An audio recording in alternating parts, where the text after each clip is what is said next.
Owolabi Ajasa is a well-known Nollywood actor who primarily appears in Yoruba films. Owolabi Ajasa is said to have been born on May 3rd in Odede local government, but raised in Mosalashi Jimoh, Kemta in Biti, Abeokuta South local government.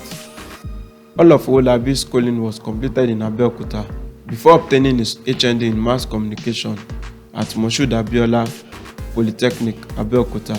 He attended St. Anglican and Nawaudeen Grammar Schools for his basic and secondary education. He recently completed his national service in Kogi State. He began his acting career many years ago while working at a Total filling station in Abeokuta, where he met popular celebrity Lukman Ebun Oloyede, also known as Olaiya.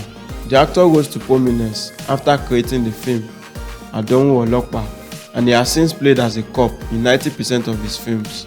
Owolabi Ajasa is happily married, and the marriage is blissful with 3 adorable children, 2 boys and 1 girl.